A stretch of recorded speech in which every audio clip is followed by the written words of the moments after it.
Hello students, welcome to ninth class. और हम अपना जो है इकोनॉमिक्स का सेकंड चैप्टर कर रहे थे, जिसका नाम है संसाधन के रूप में लोग।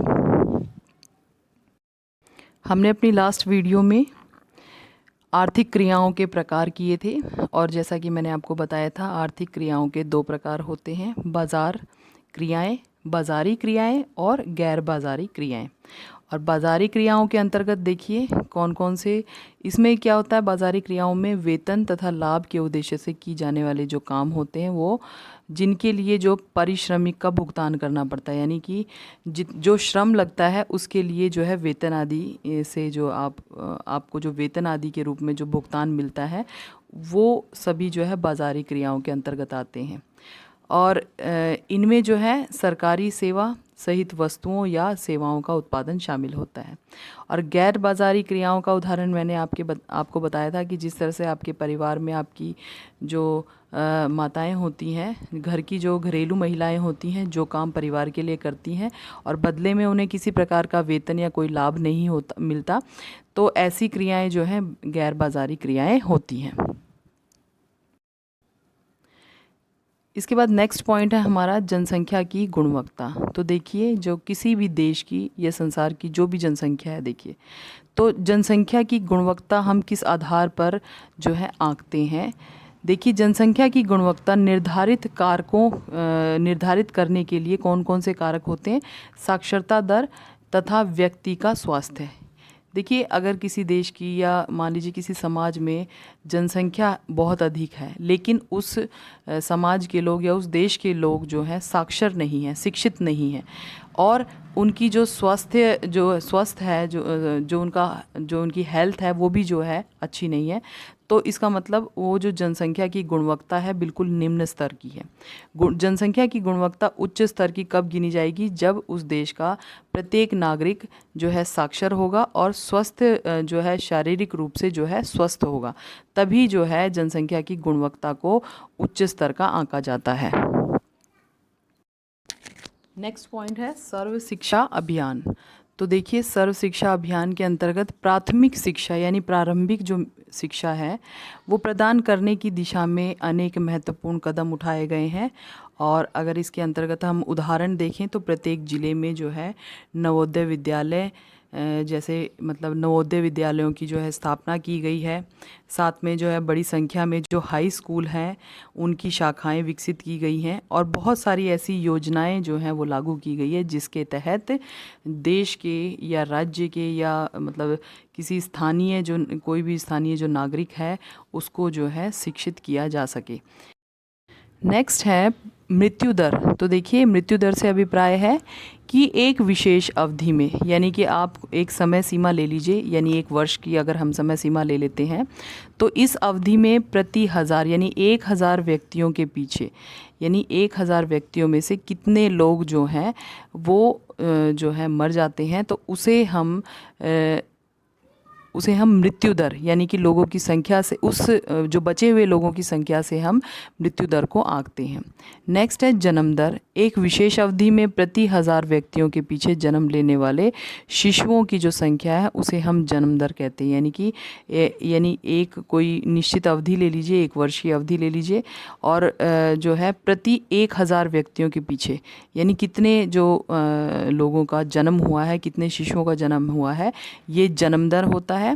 इसके बाद नेक्स्ट पॉइंट है शिशु मृत्यु दर। ये एक वर्ष के अंतर्गत, एक वर्ष में यानी कि एक वर्ष की आयु पकड़ने से पहले, यानी कि एक वर्ष होने से पहले कितने बच्चे जो है वो बच्चे मर जाते हैं, उसे हम जो है शिशु मृत्यु दर कहते हैं। यानी कि एक वर्ष से कम आयु के, मतलब अगर हम एक वर्ष की समय सीमा ले लेते हैं और एक वर्ष की समय सीमा के अंतर्गत जितने भी बच्चे किसी एक स्थान पर जन्म लेते हैं, अगर वो बच्चे एक वर्ष की आयु होने से पहले जो अगर मर जाते हैं किसी कारणवश, तो ये शिशु मृत्यु दर होता है। नेक्स्ट है बेरोज़गारी। तो देखिए, बेरोज़गारी किसे कहते हैं। बेरोज़गारी से अभिप्राय या वह दशा है यह वह स्थिति है जब प्रचलित मजदूरी दर पर, प्रचलित मतलब उस समय समाज में जो मजदूरी निर्धारित की गई है, यानी कि अगर आप अभी किसी मजदूर से काम करवाते हैं तो प्रचलित मजदूरी क्या है, 350 रुपये। तो देखिए ये प्रचलित मजदूरी है, इस दर पर काम करने के लिए लोग इच्छुक हैं लेकिन उन्हें रोज़गार प्राप्त नहीं हो पा रहा, यानी कि रोज़गार की कमी है। तो ये होती है बेरोज़गारी।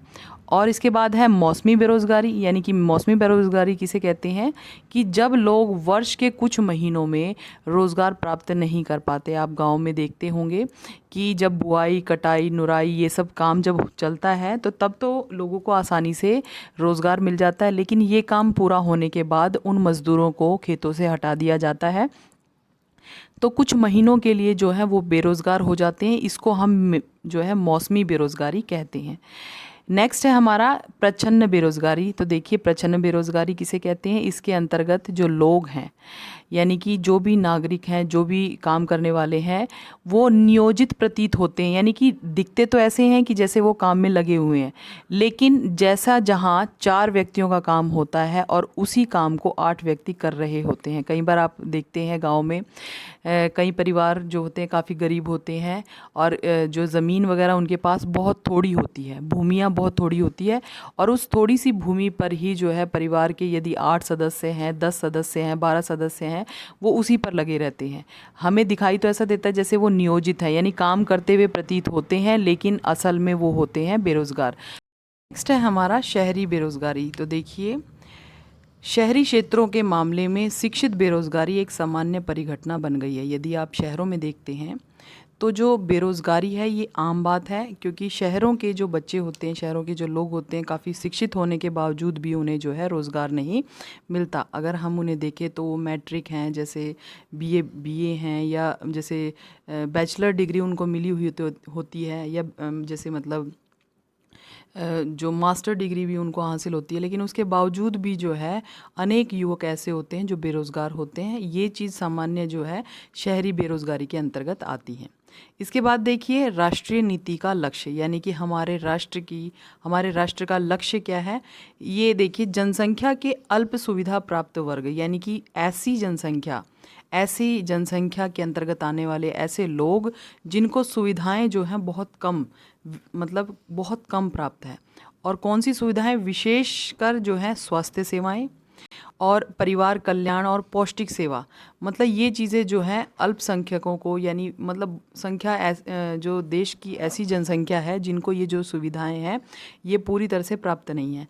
तो हमारे जो देश की सरकार का या हमारे राष्ट्र की जो नीतियां हैं उनके अंतर्गत इन सभी को जो है ये सुविधाएं उपलब्ध करवाना है। इसके तहत जो है बहुत सारी ऐसी योजनाएं भी सरकार के द्वारा कार्यान्वित की गई हैं, जैसे कि सर्व शिक्षा अभियान है, या दोपहर के जो भोजन की व्यवस्था की गई है। सरकारी स्कूलों में भी आप देखते होंगे कि जो लंच टाइम में जो है बच्चों को भोजन जो है दिया जाता है, जिससे जो है उन्हें उनका जो है मतलब जो बच्चे कुपोषण का शिकार होते हैं उन्हें सही समय पर भोजन मिलने से जो है मतलब शिक्षा की ओर भी वो आकृष्ट हों, शिक्षित भी हो जाएं, और साथ के साथ जो है उन्हें भोजन भी समय पर मिल जाए। तो सरकार की जो ये नीतियां हैं ये आम जनता तक पहुंचाने के लिए ये योजनाएं बनाई जाती हैं। ये सभी पॉइंट्स आपको जो है क्लियर हो गए होंगे अच्छी तरह से। Thank you, have a nice day.